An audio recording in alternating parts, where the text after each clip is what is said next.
एक राजा ब्राह्मणों को भोज में महल के आंगन में भोजन करा रहा था। राजा का रसोइया खुले आंगन में भोजन पका रहा था। उसी समय एक चील अपने पंजे में एक जिंदा सांप को लेकर राजा के महल के ऊपर से गुजरी। तब पंजों में दबे सांप ने अपनी आत्मरक्षा में चील से बचने के लिए अपने फन से जहर निकाला। तब रसोइया जो लंगर ब्राह्मणों के लिए पका रहा था, उस लंगर में सांप के मुख से निकले जहर की कुछ बूंदें खाने में गिर गई। किसी को कुछ पता नहीं चला। फलस्वरूप वह ब्राह्मण जो भोजन करने आए थे, उन सब की जहरीला खाना खाते ही मौत हो गई। अब जब राजा को सारे ब्राह्मणों की मृत्यु का पता चला, तो ब्रह्म हत्या होने से उसे बहुत दुख हुआ। ऐसे में अब ऊपर बैठे यमराज के लिए भी यह फैसला लेना मुश्किल हो गया कि इस पाप कर्म का फल किसके खाते में जाएगा।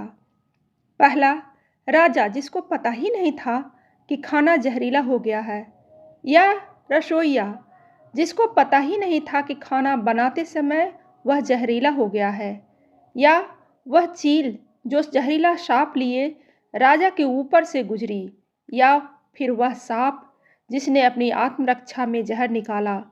बहुत दिनों तक यह मामला यमराज के दरबार में अटका रहा। फिर कुछ समय बाद कुछ ब्राह्मण राजा से मिलने उस राज्य में आए। उन्होंने किसी महिला से महल का रास्ता पूछा।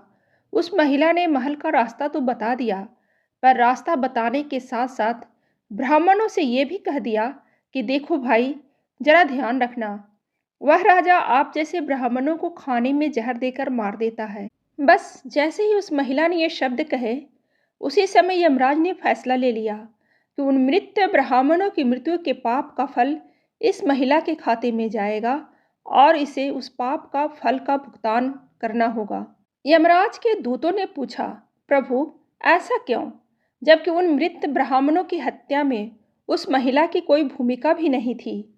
तब यमराज ने कहा कि भाई देखो, जब कोई व्यक्ति पाप करता है तब उसे बड़ा आनंद मिलता है, पर उन मृत ब्राह्मणों की हत्या से न तो राजा को आनंद मिला, न ही उस रसोइया को आनंद मिला, न ही उस सांप को आनंद मिला और न ही उस चील को आनंद मिला, पर उस पाप कर्म की घटना का बुराई करने के भाव से बखान कर उस महिला को जरूर आनंद मिला। इसलिए राजा के उस अनजाने पाप कर्म का फल अब इस महिला के खाते में जाएगा। बस इसी घटना के तहत आज तक जब भी कोई व्यक्ति जब किसी दूसरे के पाप कर्म का बखान बुरे भाव से करता है, तब उस व्यक्ति के पापों का हिस्सा उस बुराई करने वाले के खाते में भी डाल दिया जाता है। अक्सर हम जीवन में सोचते हैं कि हमने जीवन में ऐसा कोई पाप नहीं किया, फिर भी हमारे जीवन में इतना कष्ट क्यों आया। ये कष्ट और कहीं से नहीं, बल्कि लोगों की बुराई करने के कारण उनके पाप कर्मों से आया होता है, जो बुराई करते ही हमारे खाते में ट्रांसफर हो जाता है। कहानी अच्छी लगे तो लाइक जरूर करें और ऐसी ही कहानी सुनने के लिए सब्सक्राइब बटन दबाइए।